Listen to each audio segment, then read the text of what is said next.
Good evening, everyone. Time to get some coding done.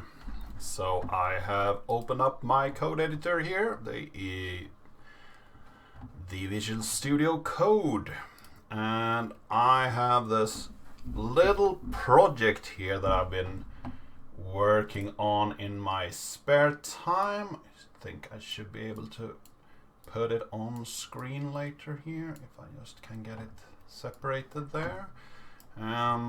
So let's see, turn over to this layout. So this is a little bit of a site that I have been building. It's very simple. It doesn't really have that much functionality.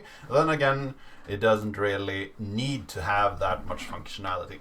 It was pretty much built from the small frustration on my part that I didn't really have a way to keep track on stuff I needed to buy or stuff I wanted to buy in an easy manner.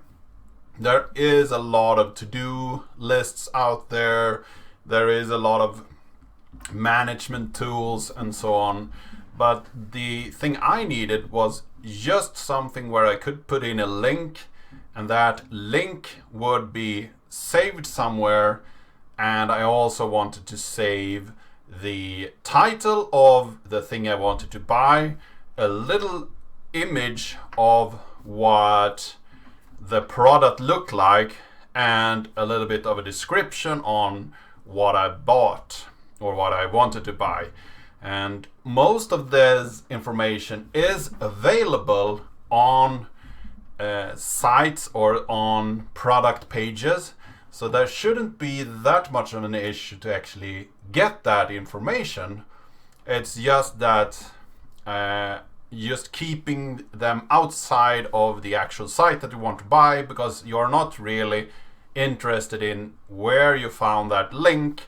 You're more interested in the thing. Perhaps later on, if you have come to the conclusion that you actually want to buy this specific product, then the link is more essential. But in the starting page, you just want to keep track on, okay, I have these kind of things that I need to buy, or these kind of material that I need for something. And I wanted to put them in an ordered list so I can actually find them easily. So the little tool I built now only have the functionality to put in a link, and that will bring it to this list and save it in the web browser. So what I was thinking was there might be some reason for me to actually have this in multiple web browsers, and in order to get that going, I needed to actually go in and save it somewhere on disk. And it doesn't really need to be saved in a really safe manner, because it's just information to help you out in the process of finding the things you want to buy. So it doesn't really contain any personal information, and it totally isn't something that, if I'm the site manager, it's not something that I want to go and look into or want to keep track on or do any functionality against. It's just a way to simply store things. And I don't think that this site will get that much of a traction. It's just for my own little fun project. There is actually a site up, so if you go to stuff to buy with the 2 in there, not the letters, just the number 2, stuff to buy .app, you will actually find this web page, and you can use it in order to put in your little product links and save them for yourself in your browser. And what I wanted to add today was some way to create a hash of some sort, some unique hash that I put on the server and give the user back. So if the user doesn't have any products yet, I will give that user a new secure hash, and that hash will then be what is used for saving the information on disk. So when the user actually returns to the site later on, they should be able to bring that hash to the site, and there I should be able to pick that up from disk and display it again to the user, even if they change browsers. So that's pretty much my goal today. I don't really have a pure plan of how to actually solve it. And if you have any suggestions, then the chat is open. I will be here, and I'll try to entertain. If you ask any questions, I'll try to answer them. I have the chat up and open, so I will read whatever comes in. But pretty much I wanted to code a little bit this evening, and I might as well do it on a stream, because I want to hang out with whoever wants to drop by. So let's say, first off, I need some function in PHP that could create some kind of hash for me. So PHP unique hash generator, perhaps. So we have this unique ID manual. Yeah, so you give that a prefix. And what does it give us back? It will give us something. Oh, so here someone has used this and printed the same idea. So it doesn't really give you something unique. Out of 20, there were just 2 unique IDs, so that doesn't seem to work well at all.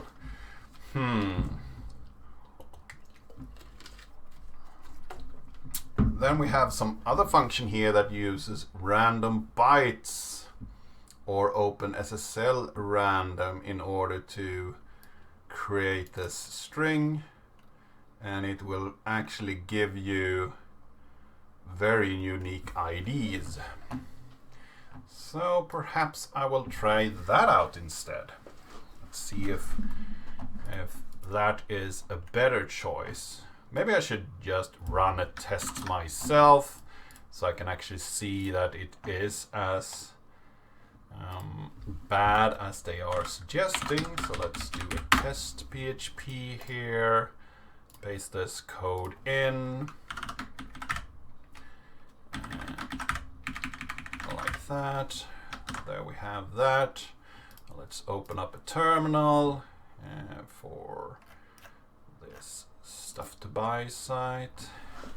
So what they are saying here is that the unique ID here is not returning something well. They have a function that goes through and tries it out 20 times, and the function that they have provided was random bytes between the actual length that you want divided by 2, and then do a ceiling on that, and then create random bytes, and then do bin to hex on those bytes, and then clip that to get the actual length of the data. So let's see here if we run this in our PHP terminal here. What output will we get? Will we get a bad output or a good one? So I would say that they perhaps had something strange on their computer, because I seem to get pretty unique IDs on my end, but that might be something that they have fixed. That might be a bug in the old implementation. Then again, this real unique ID, I think that function seems pretty reasonable as well. Getting a bunch of random bytes, if that function is well implemented, then in this first case here you will get something that is close to each other, which means that you can actually perhaps figure out in the sequence where the next user ID should be, and that's not something that I want for my site. I will really want the hashes to be as dissimilar as possible, because you shouldn't be able to find someone else's list. That would not be a good thing. And this unique here should probably provide that to me. So let's see if we can look at random bytes and see. It has been there since PHP 7. Let's see. No, PHP 7, yeah. So it's been in the system for a while. It was available for 5.2 to 5.6 as well. Generates arbitrary length of string of cryptographic random bytes that are suitable for cryptographic use, such as when generating salts, keys, or initializations vectors. So it seems to be pretty well thought out, this function here. And if I want hex bytes, do I want hex bytes? Perhaps I want random bytes and base 64 perhaps. Or do I want hex? Yeah, base 64. If I have that, then I will have the problem of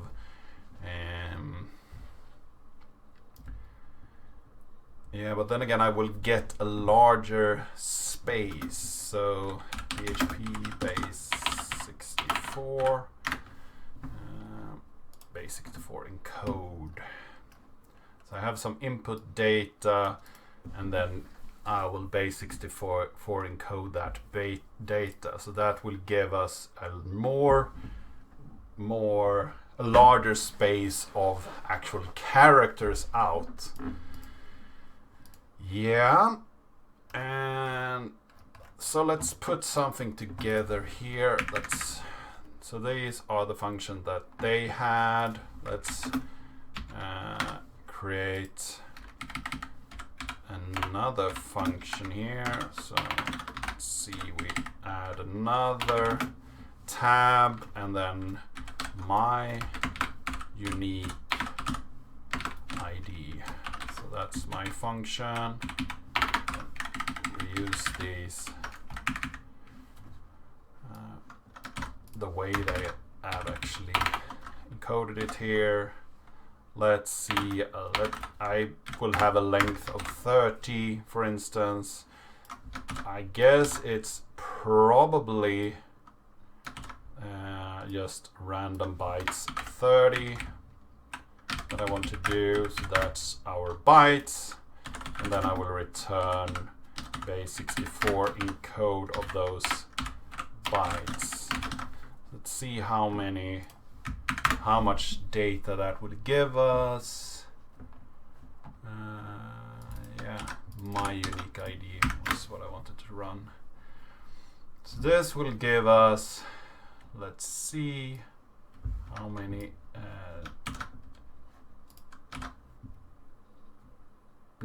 That's 40 actual characters. So that's good. Perhaps we should put it at 40 bytes. So that will give us what? Let's say 42. So we might not be remove that string again. 42, then I will not get any cut off there, so that's good. So because I don't want it to actually be padded. If you are using this function with base64 in code and you don't have an even number of bytes divided by, I don't really know exactly what it should be divided by, but in any case it wasn't, perhaps it should be divided by 6, and in this case it wasn't divided by that when I did 40, so then I got padded with 2 bytes, so that was not what I wanted. So I tried with 42, and that's the answer to the universe and everything, so why not use 42? That seems reasonable.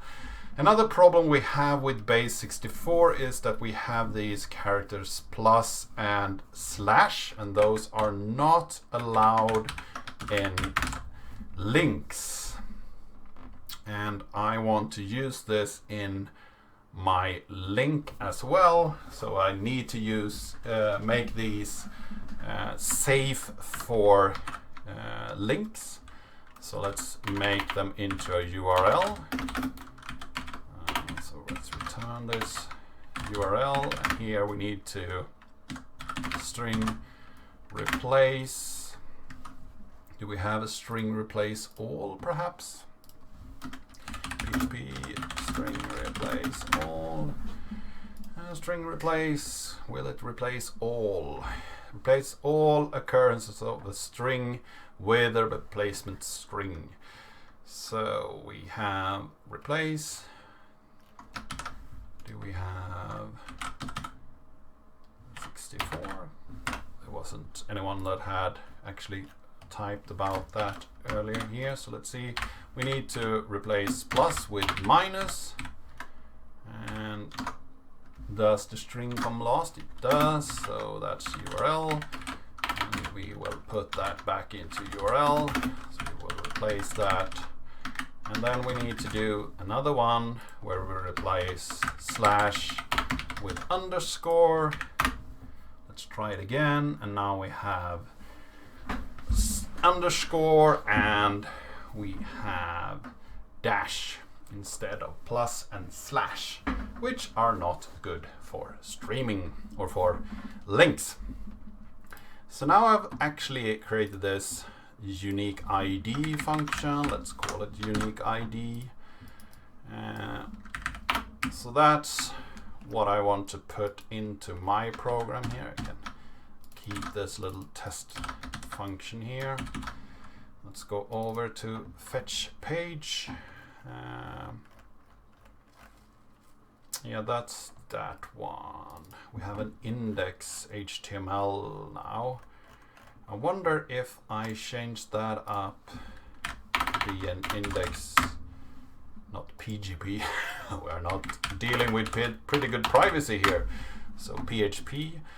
Then I should be able to put in some text here. Let's see. How do we want to do this? We can actually put in a little bit of a PHP script up here, where we have this function, and let's say that we call this thing that we want to do, we call that ID. So if ID isn't set, and that should be the get of this ID, if that's not set, then we want to reload the page with this new ID that we create. So let's see here. Let's see. PHP reload page. A lot of refresh header. and with the URL. So that's what we want to do. So we want to put in the refresh header with the URL here, and the URL should be pretty much this current site, and then an ID, and we want to put the ID on the end here, and that should be a unique ID. Oh, I want to run the function unique ID. So that's what we want to do. That should pretty much do this, right? So let's see. Yeah, so it reloaded and gave us a unique ID for this site.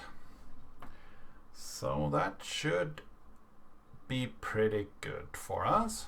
So now we have a unique ID that we can use to save the data when we have updated it. So let's see here. And if I want to update this little data here, so let's go into the page and let's see here if fetch page we have there. That's the load URL. We can remove that one because that didn't work.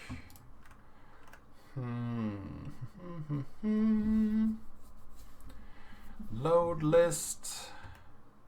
Upgrade needed. So where do we have this function? Load URL. Okay, so load URL is what we actually are using when we are pressing enter.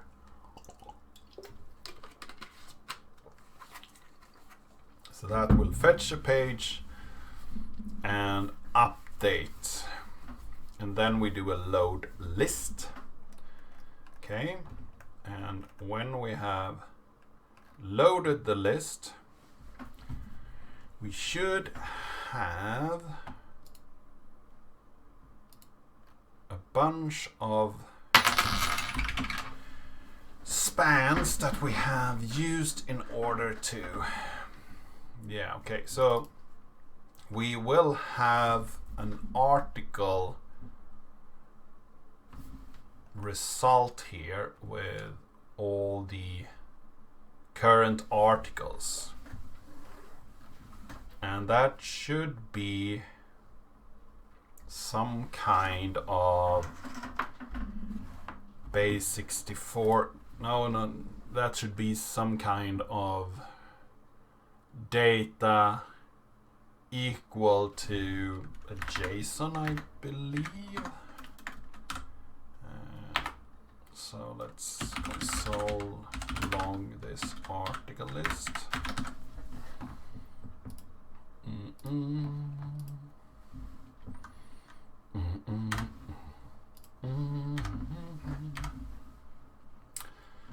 So let's reload here.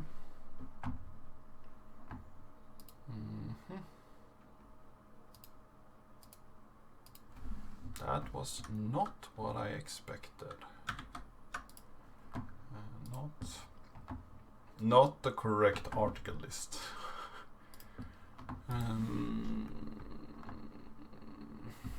No, it's not article list, it's articles that I wanted to output here. So let's try that again. So articles is a list of 5 different links and everything that we show here, and it's actually with all the data. So that's great. We actually have that here. Yeah. So let's do that. Let's go in. So this is the article list interface. So we are loading here.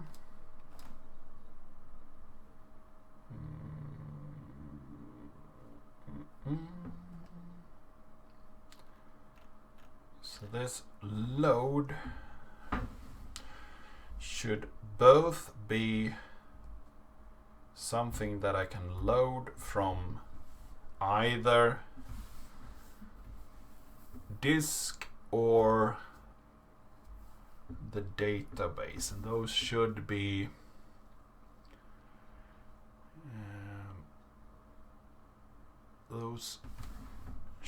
synced in some way.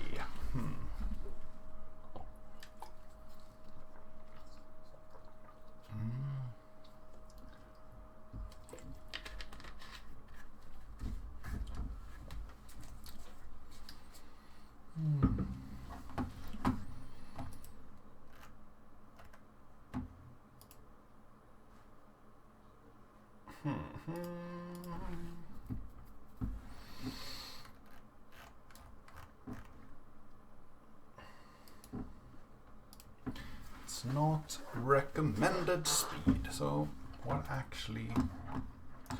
kind of internet speed do I have?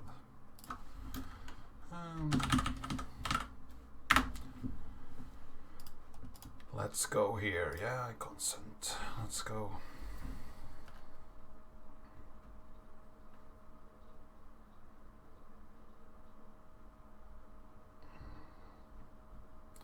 So I should have enough. So I wonder if there is a problem on the on YouTube's part, because I'm pretty sure that I have enough up so I can actually push data here. Let's try to, yeah, it might be better in the future. So let's continue. So, because when I load the list, I would actually want to ask the server for the list and then merge the result of the data with the ones on disk. But I also want updates to the list to be something that goes and pushes the new list to disk.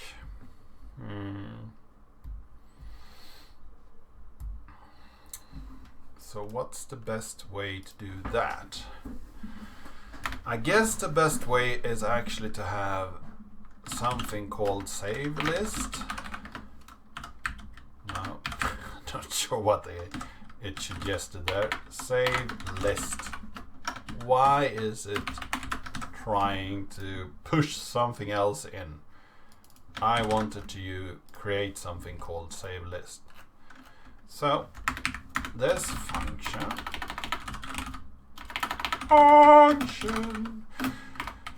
should save the list.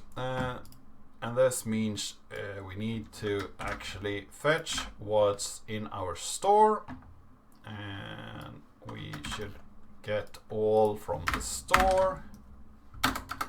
And when this event returns, we should have all articles.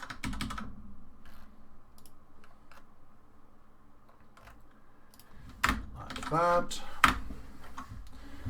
And then we will take those articles and base 64 encode them. So let's do that. JavaScript base 64 encode. So we need an encoder and a decoder for base 64. And these functions were suggested And B to A and A to B is not good for this purpose because they will not do the right thing, sadly. They are actually very bad for the purpose because they will only work with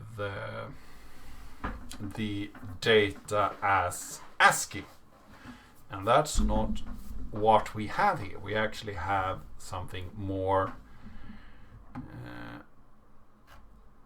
something a bit more involved here. So let's see.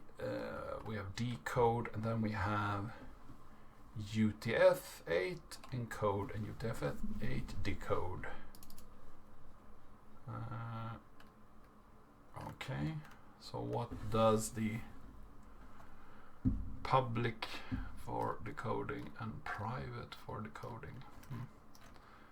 So why do we need that?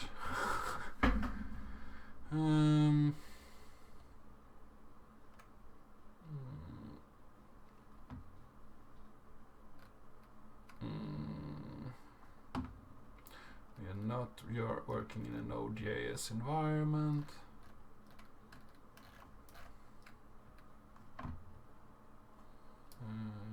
jQuery, not using that at the moment.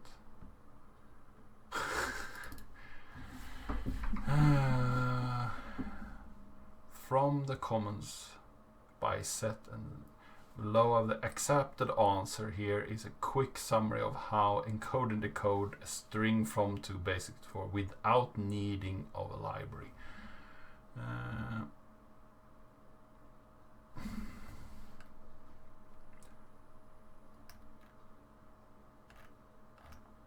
Well, let's try this one out.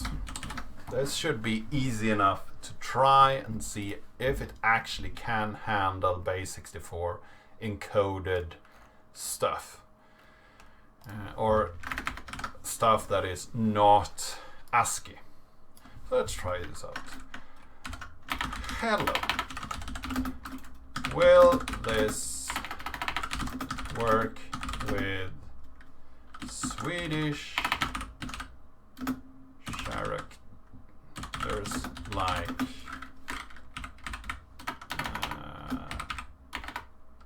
Å, Ä, Ö, or Da, or perhaps Chinese? So let's see if we can have some Chinese letters here. Mandarin.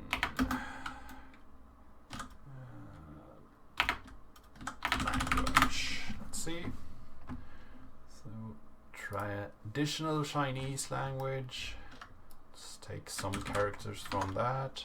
So these are things that should be pretty hard to handle by this function, and if it can, then these seems to be pretty good as a solution for this. So let's see if we get something valid out from this.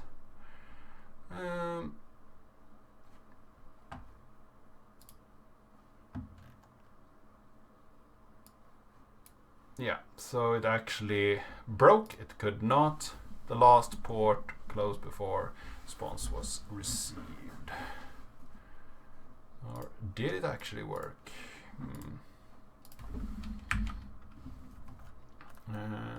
So did I actually end up creating something up here that wasn't good? No. So let's see if we print out the base64 encoded string, and then call this something else. New string. Yeah, that's good. Just to be sure that it actually does the right thing. And I don't think we need a window there. Let's see. Let's reload. Yeah. Seems to work. Okay. Then we might use that. So we some way to encode and decode. So let's do like this, function encode base 64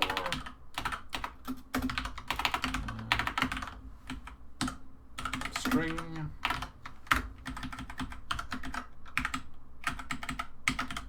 just to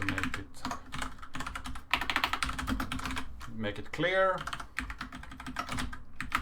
Then we have a decode, and that's this thing. And we call that string as well. So in this case, we need to encode base64 string, decode base64 b64 console log new string again. Let's see if this still works.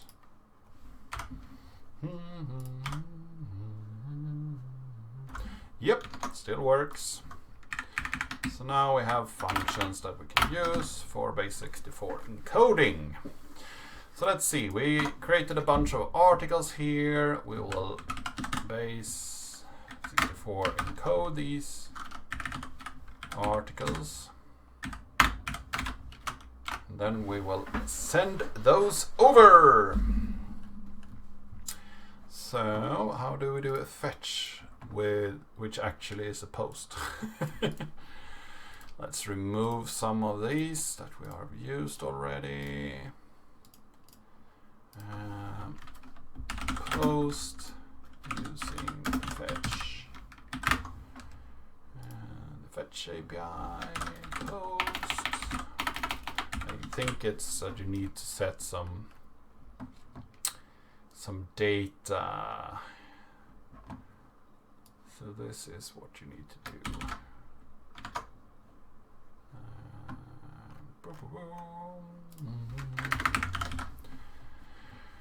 You will get a response here, and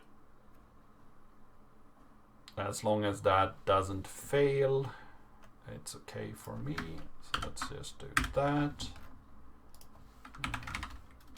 Catch. And if we get an error, so log that error. So we use that. So we can either have content type application JSON and send it as a JSON, or we can say that it's URL encoded, or perhaps we can say plain text plain like that.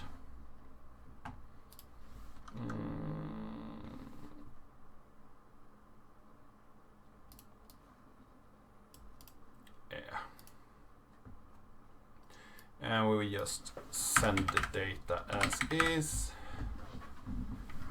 because the data should be URL encoded or base64 encoded.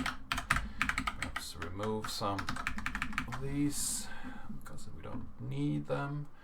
Same origin, that's fine. No cache course. Post. That should be good. So with a little bit of luck, we should be able to post this to save data PHP, and we will create this new file, save data PHP, and let's see here. Perhaps we should.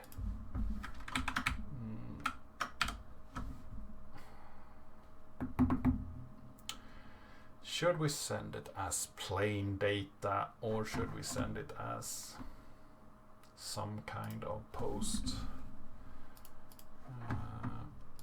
So let's go back here.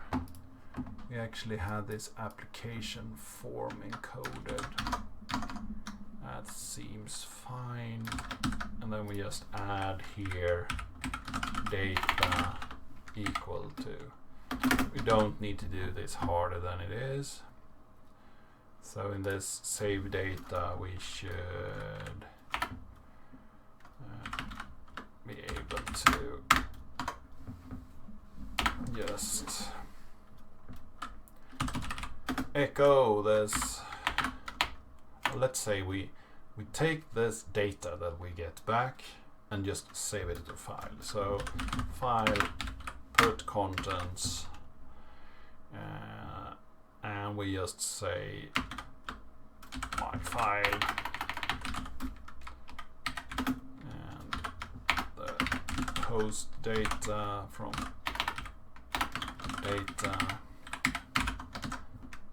So that should pretty much do it for this test. So let's see here. Then we need to see here. We did save list on when we added some new links. So let's go to Amazon or something. See if we can find some product that we haven't put in our list here. Let's take that one, paste that in, press enter. We go out to fetch and put that in, and now we get a file with some data. Hey. It works. It works. That's interesting. So let's take this data and URL base64 decode online. Let's see, encode decode. I accept. Decode. Object, object, object, object. Nope. That didn't work. So what we want to do here now is to JSON encode that. So we actually had that in our fetch here. So this stringify data. Stringify articles and then base64 encode. So let's do that and retry. Let's go to another one, copy paste that one in, press enter, get another one. Now our file should have a lot more data, and it has. And if we go here and base64 decode that, we should have all the information we had up here. And we have, yeah, so that's the image, yeah. I actually have some image data here as well. A lot of it. That's interesting.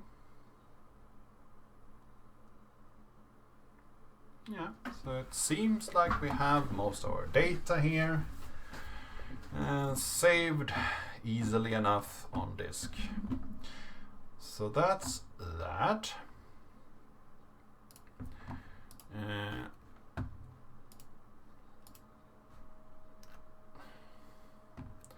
So now we need to have a little bit of safety here. It should be base64 encoded, and I believe that I wrote something in my little login script here.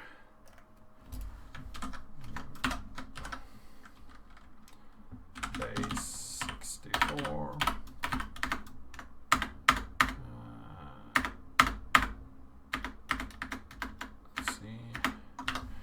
only allow base64 URL. Yeah. Yeah, so that's URL, but we should be able to change that up as well. So let's see, in the save data here, we put in this function. And we do +/ here instead. I guess I need to encode that. Doesn't need to be private. And here we just die. We don't do anything if it's incorrect. So then we will check the post so that data and ID is correct. Otherwise, we'll not accept them at all. So that's not super safe, but it's better than nothing. So now I can go in, remove my file here.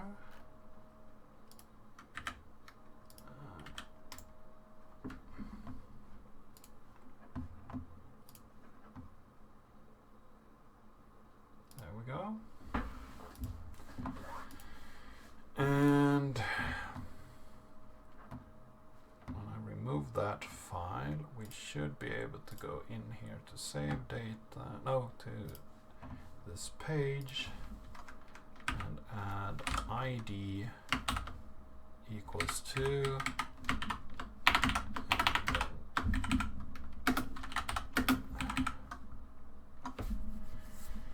here we should have the ID of the page. Get ID. That's the function that we need to implement now. Function get ID. So let's see how to do that. So on this page we will go in and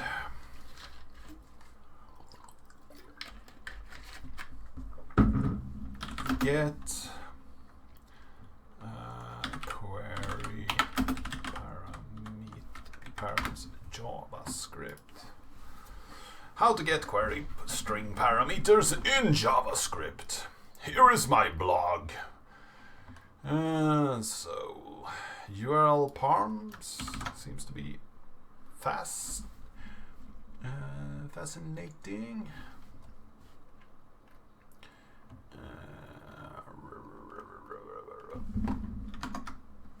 So there we go, and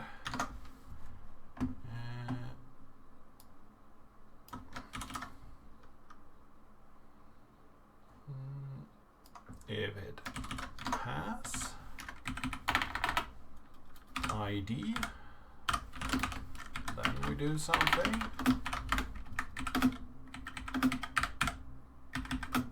Else we do location,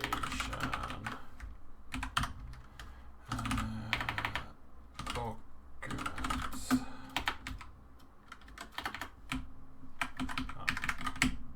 window location.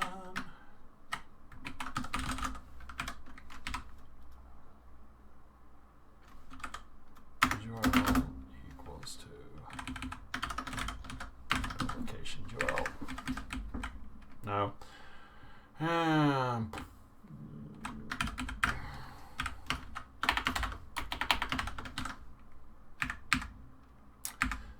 we will just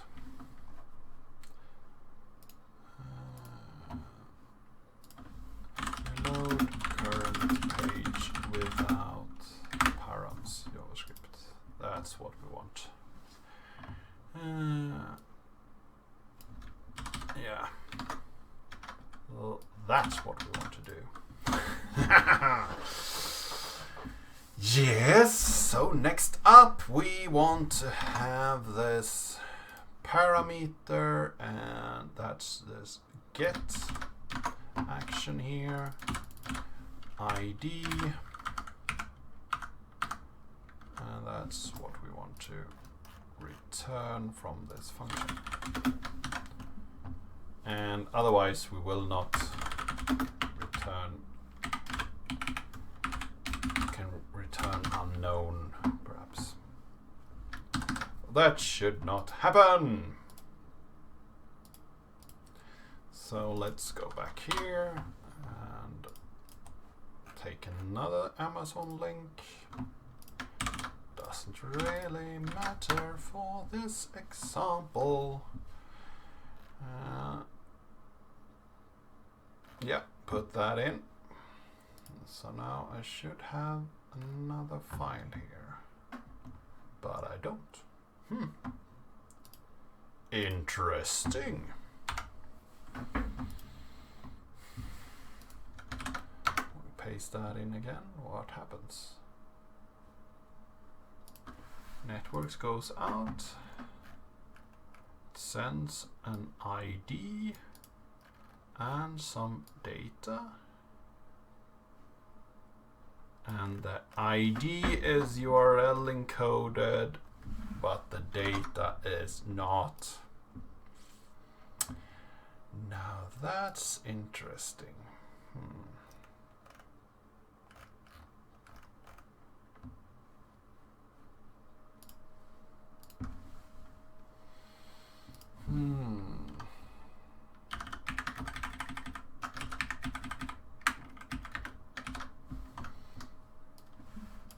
So we will have two different here. This is that one. Okay. Can that work? Data has one formula and the other things have another formula.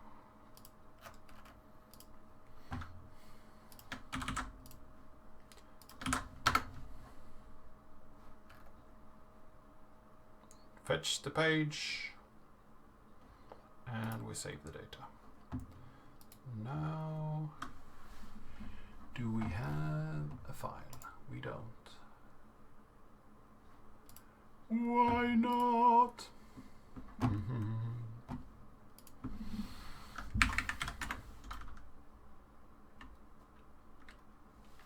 Let's echo out here. Not a valid ID. Not valid data.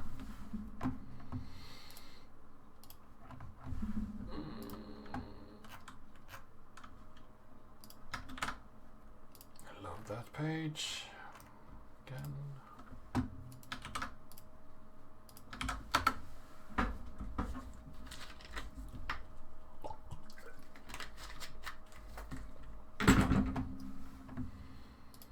And what does we get? Warning! Unknown modifier. Line 3.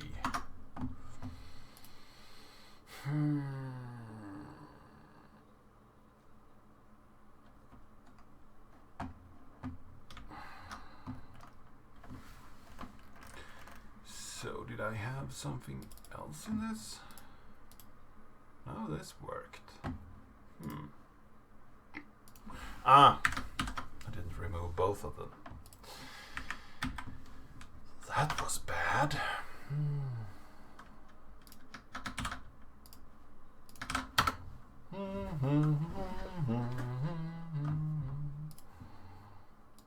Not valid data. Okay. Interesting. Interesting. So what's in the data that is not valid?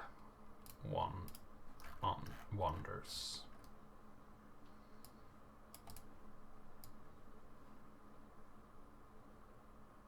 Is it that the data is... Yeah, So the data has also an equal sign in there.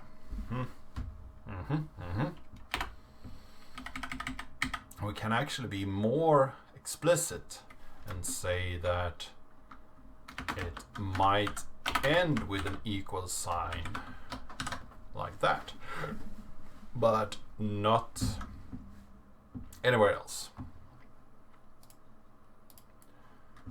So let's try that again.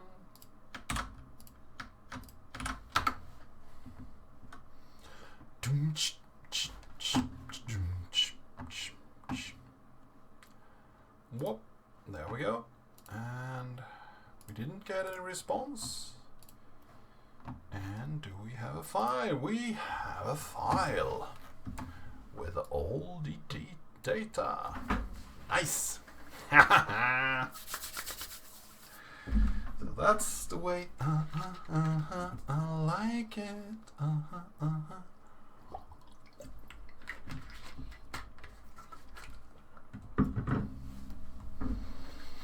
I like it. That's the way. I like it.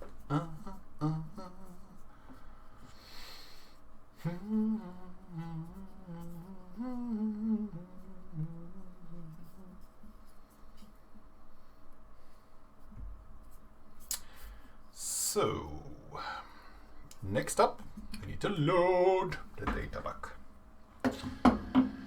So we have a save data. Let's create a load data. Load data.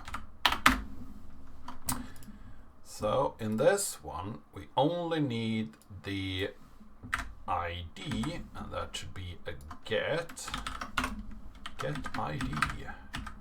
And then we will echo out the file get contents of that ID. And the ID will only allow A to Z, 0 to 9, and so it will only be available to get a safe file if the preg match is correct. So that's nice. Let's try that out. Take our ID here, load data.php, and we'll get some data back here. So that works fine. Let's see here.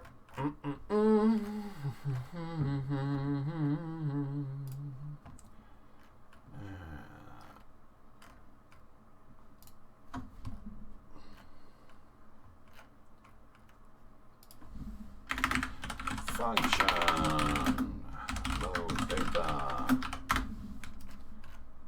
and we will need to do a fetch again on the same thing that we did down here. So let's do a fetch, but in this case I think this needs to be an async method. Function async. Where did you put that keyword? Async function? Yeah, that's the way to do it. Fetch from say load data PHP with the ID equals to get ID, and that will give us something back. Let's see here, get ID.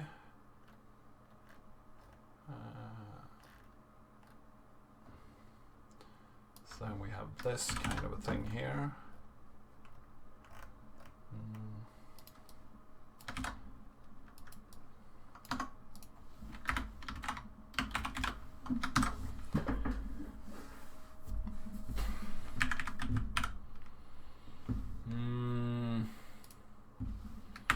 that will give us a JSON back.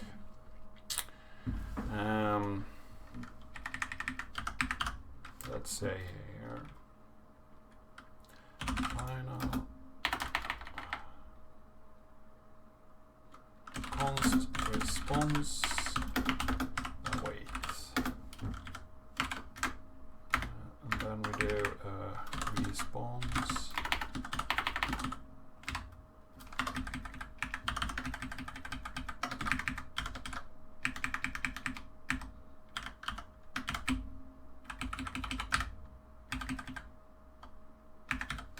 return that JSON there.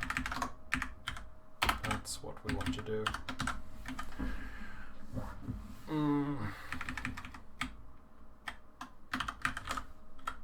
can return that as well. So if we on the load list here have old list,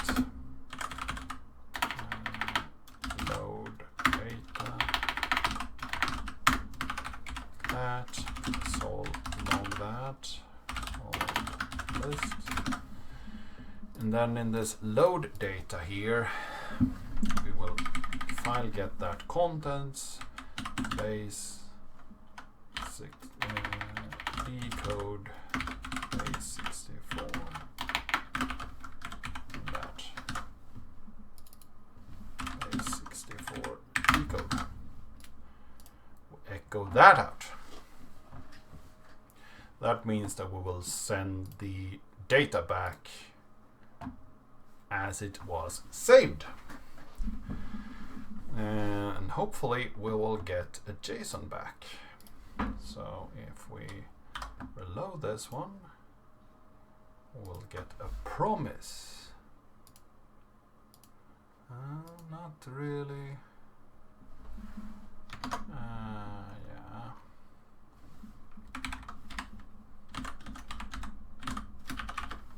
Let me resolve it.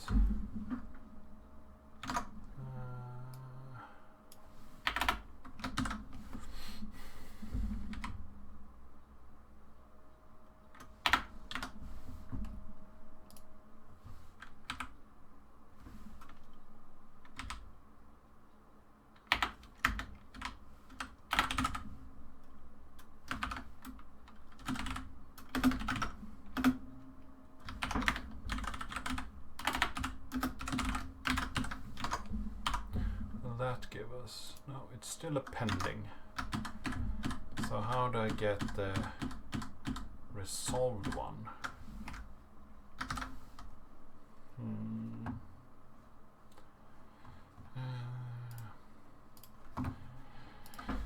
JavaScript get data from promise. Turn data from promise.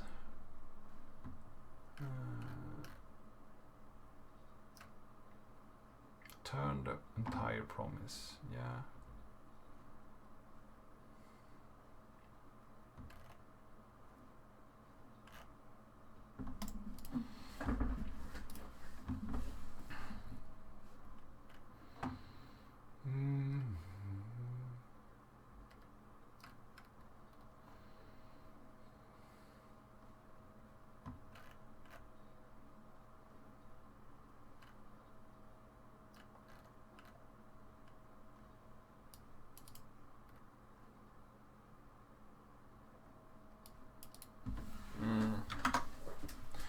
So, wait.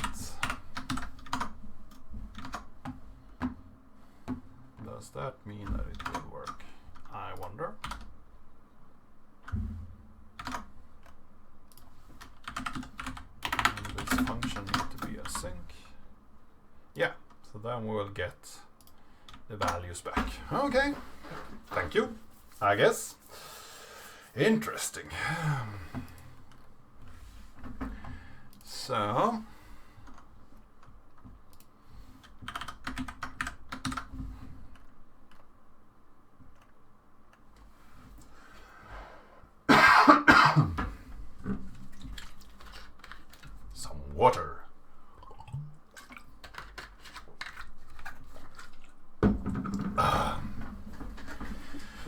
Let's see here what we will do. What will be the next step? Let's see here. We have an old list. We have the data locally. So now I need to change the local data a bit so it doesn't really have all the values in it. I don't want to remove all of them. I just want to remove a few of them.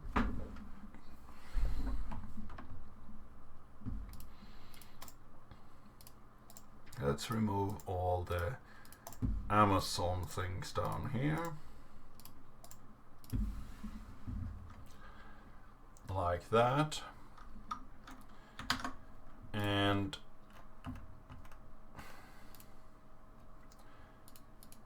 then I want to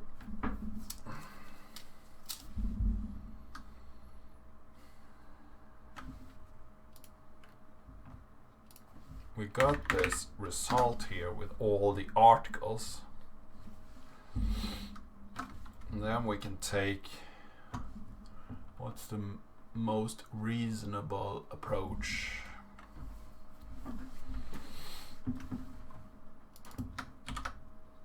Is it to use this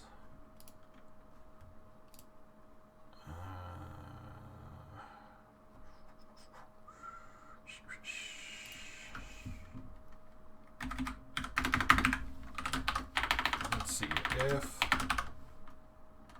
file exists. If this file does not exist, then return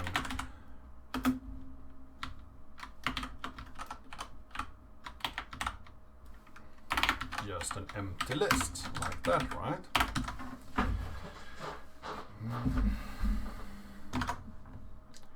Because the base64 is a list, yeah. So we will return an empty list if there is nothing.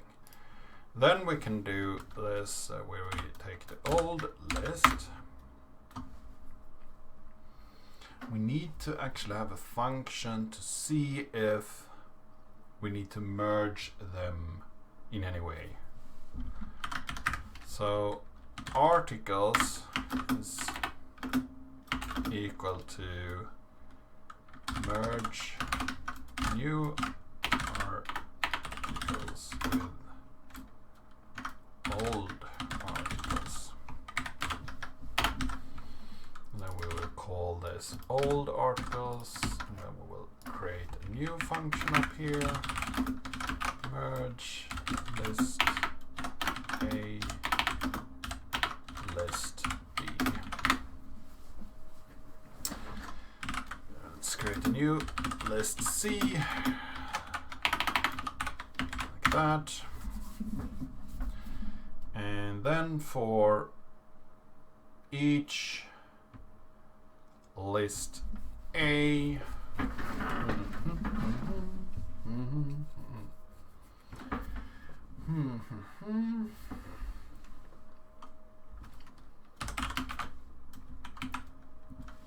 let's go through each of the articles here.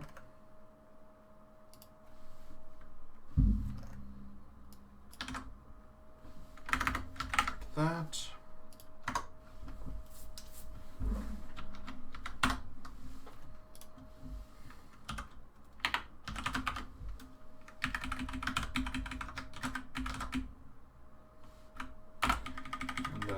Go through all the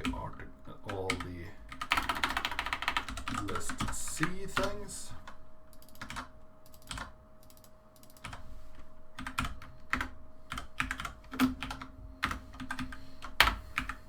Might be a better way to do this.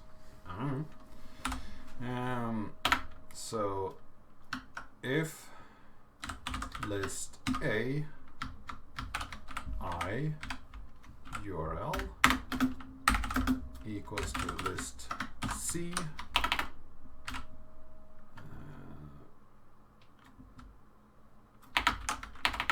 J URL. So if the URLs are equal, Then continue outer loop like that, and then we will call this the outer loop like that. And we also want to do the same thing for list B.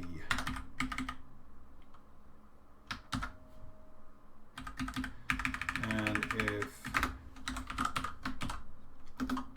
list C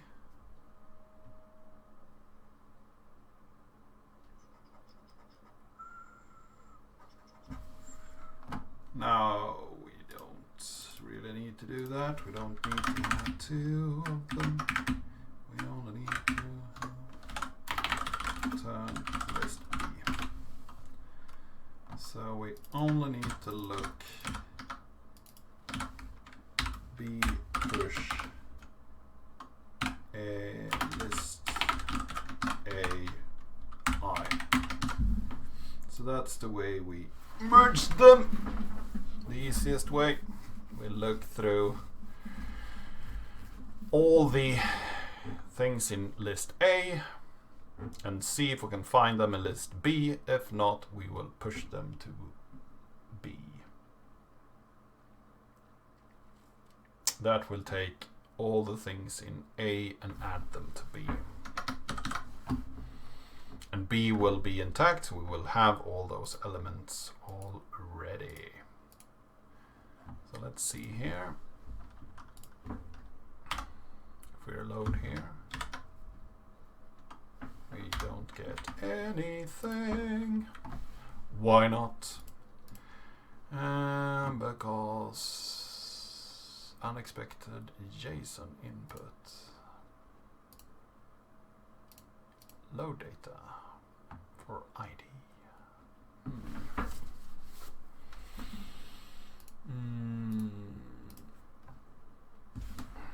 Let's see, network, load data. Oh, we don't get anything back. Okay.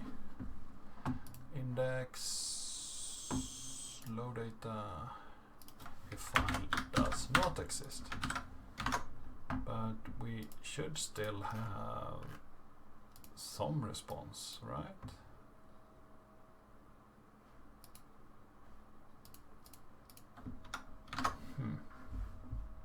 No, we'll echo. Let's try that again. So load data will echo out that empty list. And then we need to die. Or exit. So we can't have both. So that's an empty list. And this list is empty. That's not what we want. Why doesn't it fill up with things? Failed to execute get all.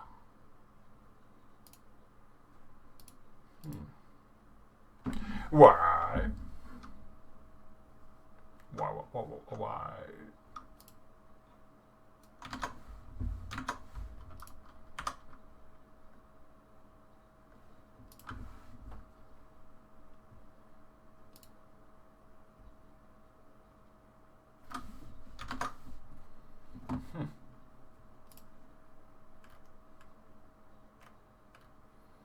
Okay.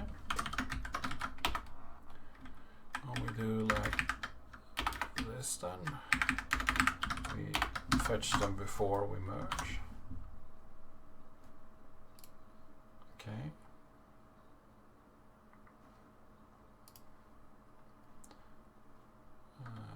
Okay.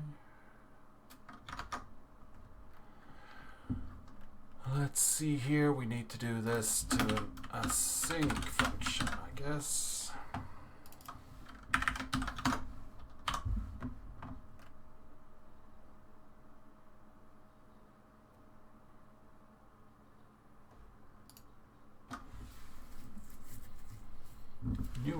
articles are not defined.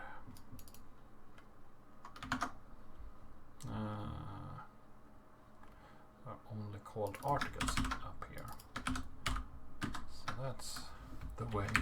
I like it.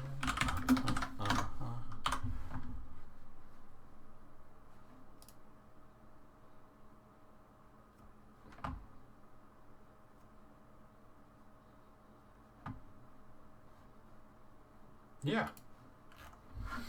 So now we have a few of them, but not all of them. It took a while to load, actually. Okay. Was the first load only. So if we change this so it will return something, we get the full list. Nice. Nice, nice, nice. Now we have pretty much added most of the new functionality that I wanted. Interesting. I think it should be reasonable to have a delete as well. Perhaps we should add that too.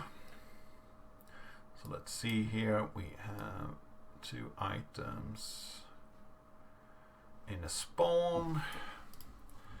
So I believe there is a material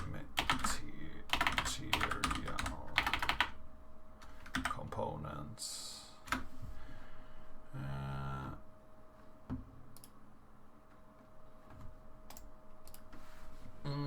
Text fields.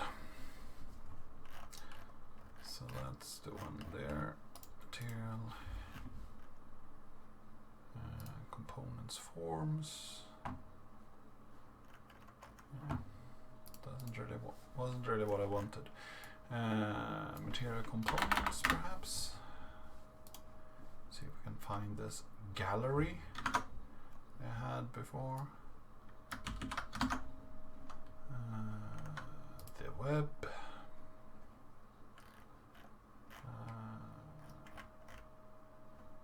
Component catalog.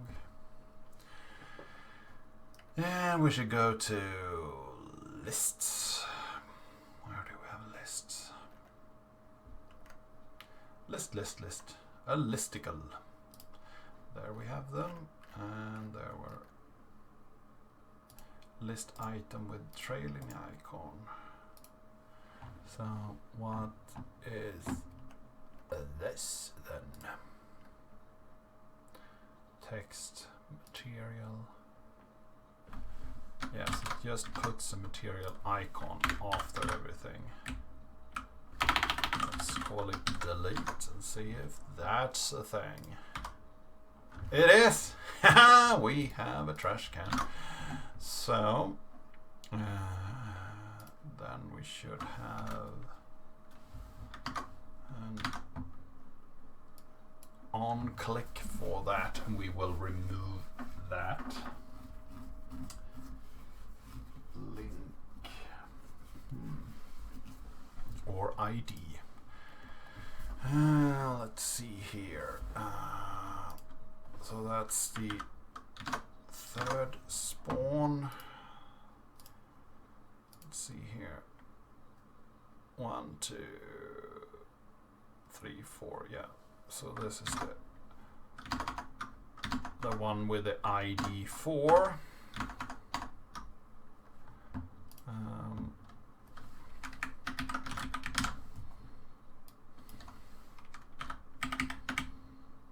And this should have an on click, delete.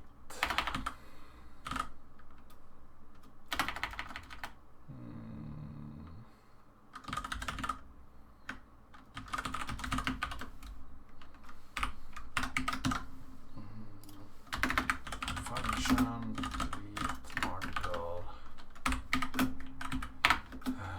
number,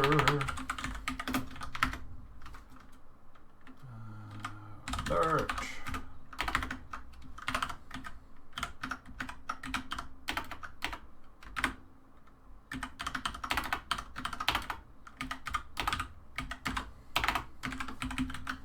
They're moving. Number. So that is something that I don't use.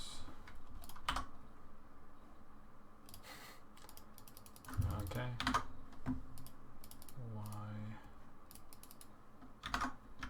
Why does it trigger before things is loaded?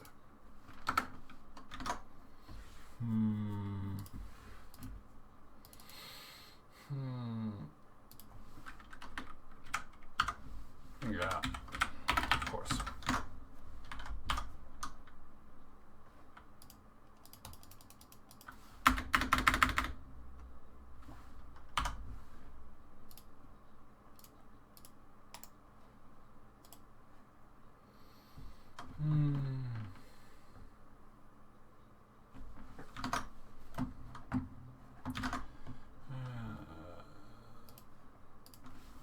Add on click JavaScript.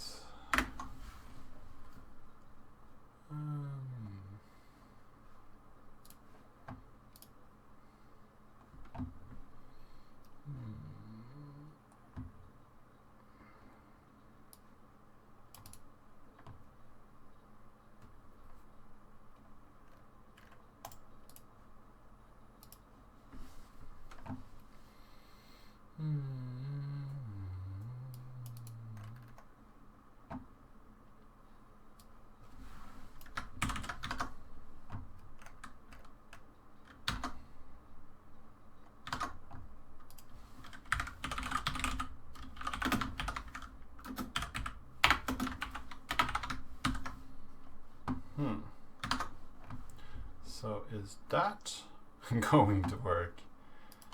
Seems like a strange way to do it, but okay. Removing 13. Doesn't really work.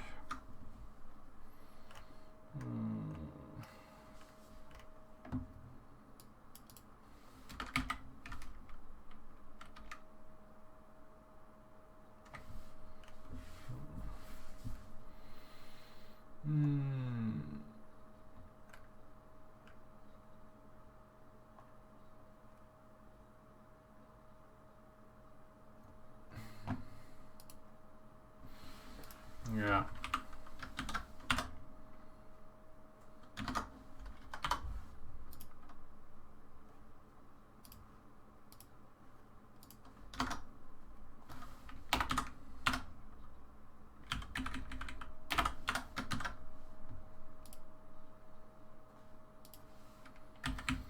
Nope. We do like this. Let's do like this.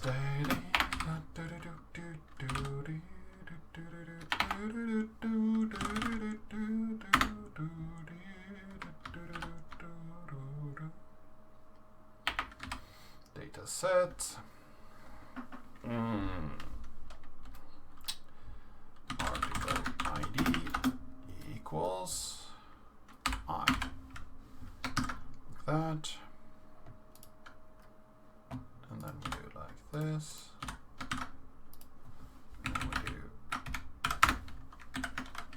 console log event. We should get some console logging here of the mouse event. That should have target.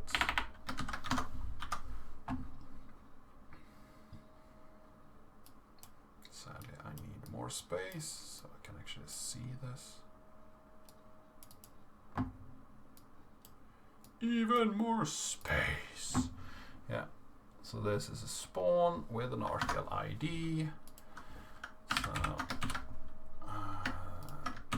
target dataset article ID 0, 1, 2. Yeah.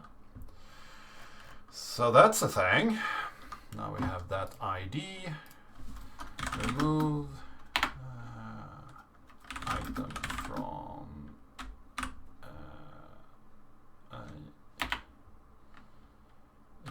DB. that.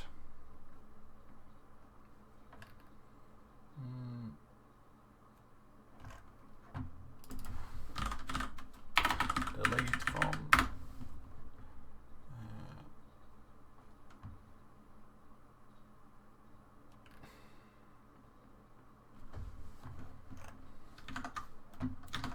what is it called? Isn't it?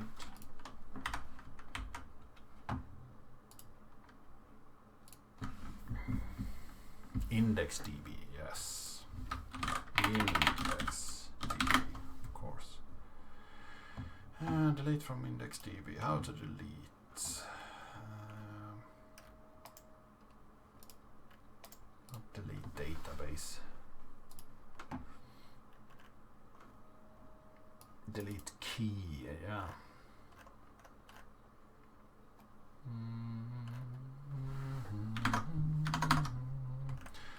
So we should have a key.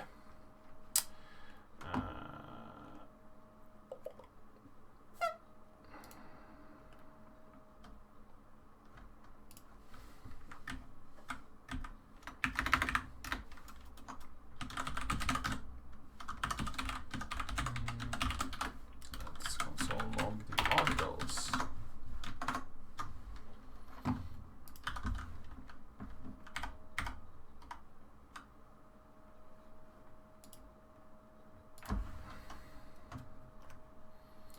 Should have a key as well.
Doesn't really have a key there either.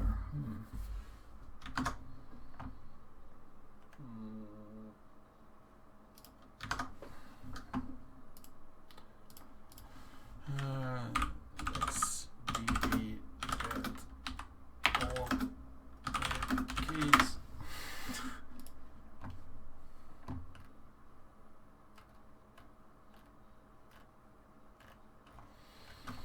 Get all keys. Method retrieves the primary keys of all objects inside the index.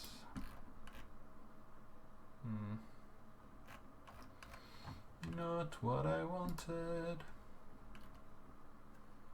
Get key.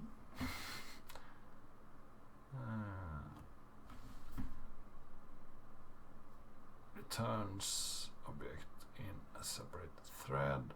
Finds either given key or the primary key if key is set to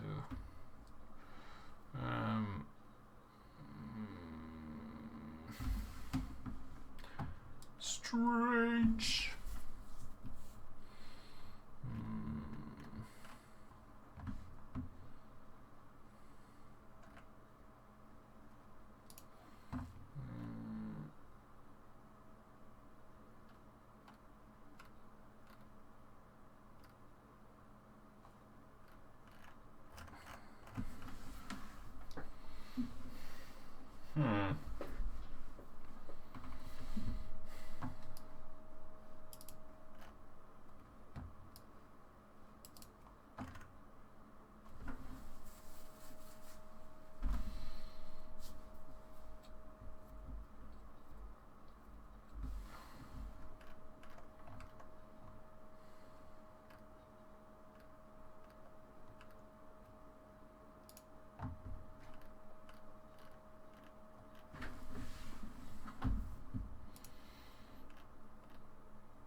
the only thing we want to do actually is to load everything when the page loads, not in other cases. So I guess that we should have somewhere here when the application starts where we do load list. So we do it when we add, and we do it down here when we load URL. And request on success, that's the first thing here. So we have actually added a lot between those two. So let's put that further up so it will be easier to follow that. So on request successful, we will load the list. And that's fine.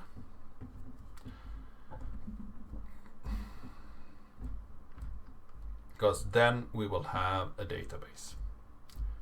So that's good.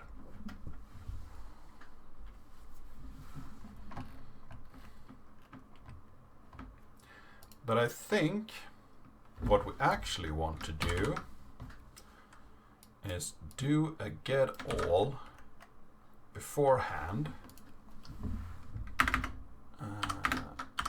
like this.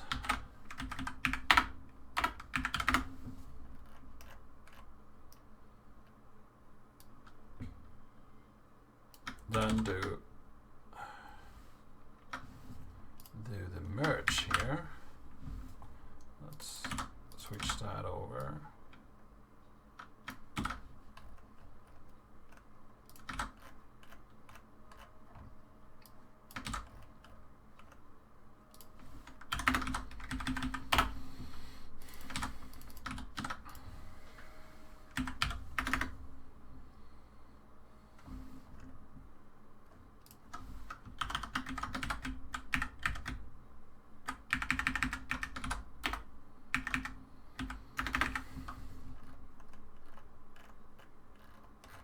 Then we should have this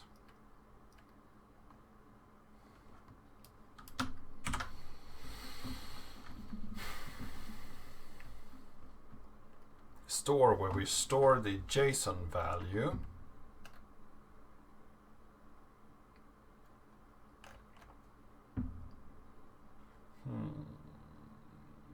Yes.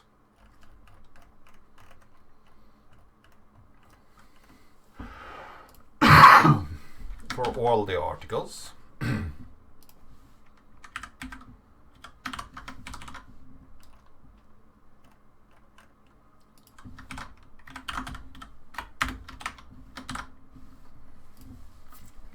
Of the merging.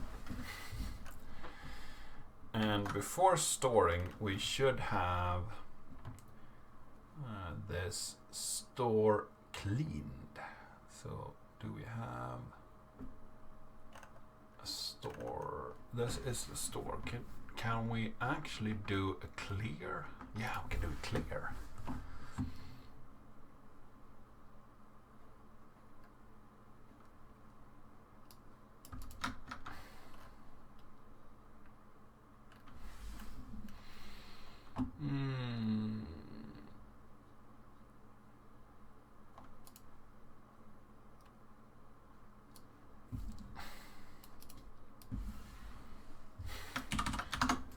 So on success of this clear command, we will do a load.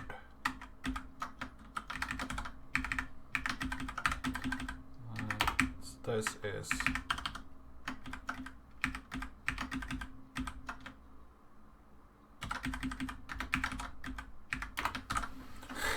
this is so cobbled together. So that means everything removed. Let's see here. So we had some runtime errors. Oh, let's see. What was the problem? Object store is not defined. Now that's correct because I only called it store. Let's try again. And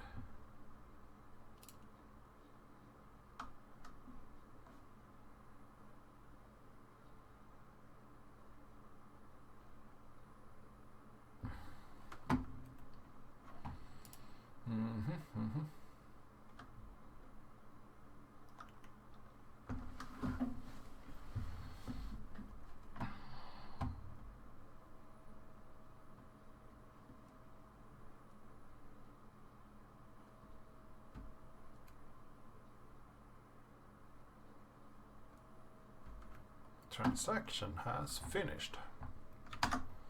Okay. So we did a transaction up here, and then that finished after this get all. So then we need to do another transaction in here.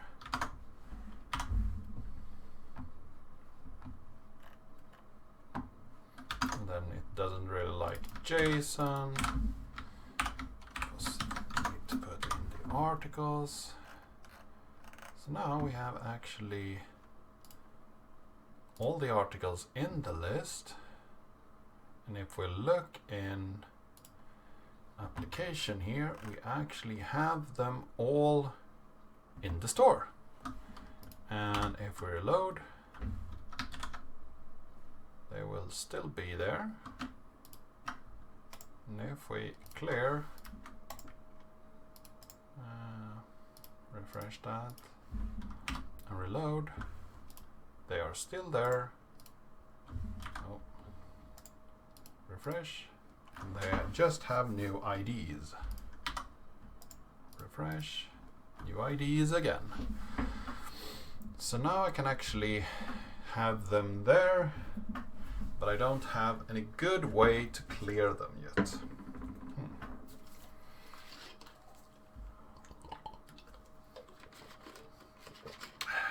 The oh so crucial delete function. So how do I get the keys and the values? That's the question.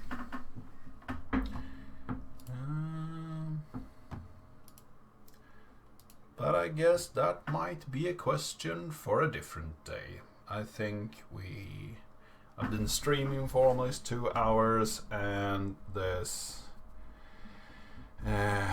it's getting late over here, so I think I need to get some sleep so I can get on the day tomorrow and be pretty fresh, and sleep is important.